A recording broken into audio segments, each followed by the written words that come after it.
എന്റെ സാഹിത്യം ഞാനൊന്ന് പൊടി തട്ടിയെടുക്കാൻ തീരുമാനിച്ചു. സാഹിത്യം പൊടി തട്ടിയെടുക്കാൻ തീരുമാനിച്ചെന്നാ? പിടികിട്ടിയില്ല? ഇല്ല. വടക്കേ കുഞ്ഞമ്മ അവാർഡ്. എന്താ അവാർഡ്? വടക്കേ കുഞ്ഞമ്മ അവാർഡിലോട്ട് ഞാനൊരു നോവൽ എഴുതി അയക്കുന്നു.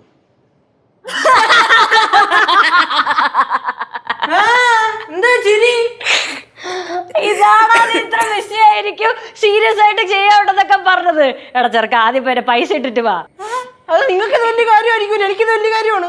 കേശു, നീ നിന്റെ സമയം വേസ്റ്റ് ആക്കി, ആ പേപ്പറും വേസ്റ്റ് ആക്കി, ഇതൊക്കെ എഴുതി അയച്ചിട്ട് അവര് വായിക്കുന്നു നിനക്ക് തോന്നണുണ്ടോ?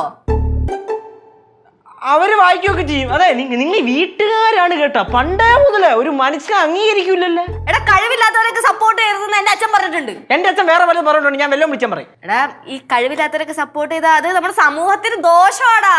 അതുകൊണ്ടല്ലേ നിനക്ക് അവാർഡ് വല്ലതും കിട്ടുമോ? അയച്ചാലും കിട്ടുമല്ലോ. അയക്കുന്നു, അവരിത് വായിക്കുന്നു, അവാർഡ് എടുത്ത് തരുന്നു, ഫസ്റ്റ് പ്രൈസ്, അത്രേ ഉള്ളൂ. ആ, തല്ലുണ്ടാക്കി എടുക്കേണ്ടി വരും. അല്ലാതെ അവര് വായിച്ച നിനക്ക് അവാർഡ് കിട്ടുമെന്ന് നീ ജന്മത്തിൽ വിചാരിക്കണ്ട. ഇപ്പൊ എന്തിനാ നീ കുറ്റിയടിച്ചിരിക്കണം? അങ്ങോട്ടേ പോക്കൂടെ എങ്ക്?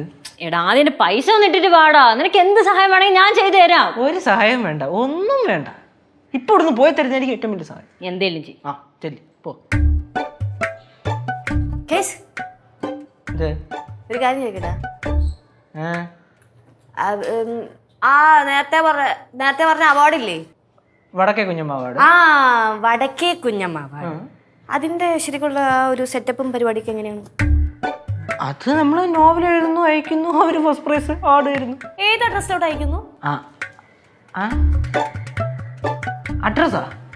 എന്തിനാ ചേച്ചി അഡ്രസ്? അല്ല, വെറുതെ ഒരു പൊതുജ്ഞാനത്തിന് വേണ്ടിട്ട് ഞാൻ ചോദിക്കുന്നത്. ചായ കുടിക്കാൻ കാരണം അവിടെ പറയാൻ പറ്റുമെങ്കിൽ താൻ പറ. ഒരു വീട്ടിൽ നിന്ന് ഒരാൾ അയച്ചാ മതിയേ കേട്ടാ. കാര്യമൊക്കെ നമുക്ക് പിടികിട്ടി. വേണ്ട കേട്ടാ. ബാലേന്ദ്രൻ തമ്പിയുടെ ഒരു മോൻ, ഒരാള് അയച്ചാ മതി.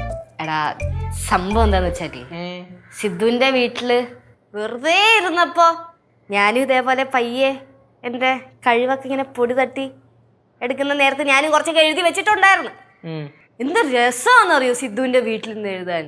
നല്ല കാറ്റ്, വെളിച്ചം, ഭയങ്കര ഒരു മൂഡാണ്.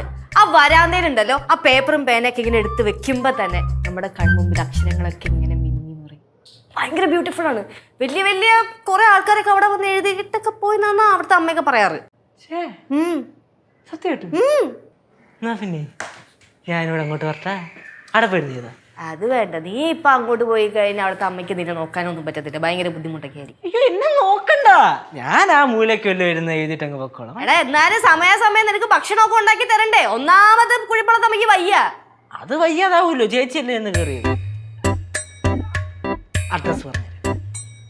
അഡ്രസ് പറഞ്ഞുതരാം. അപ്പൊ ചോദിച്ചില്ല ഞാൻ ഇല്ല. ഇപ്പൊ എനിക്ക് നിന്റെ അഡ്രസ് ഞാൻ ഓൺലൈനിൽ സെർച്ച് ചെയ്തെടുത്തു. അല്ലേ ഞാൻ എഴുതരാം. അഡ്രസ് വേണ്ട. കൈ കിട്ടിയ ചാൻസ് ആയിരുന്നു, അത് പോയി. പക്ഷെ ചേച്ചി പറഞ്ഞതിൽ ഒരു പോയിന്റ് ഉണ്ട്.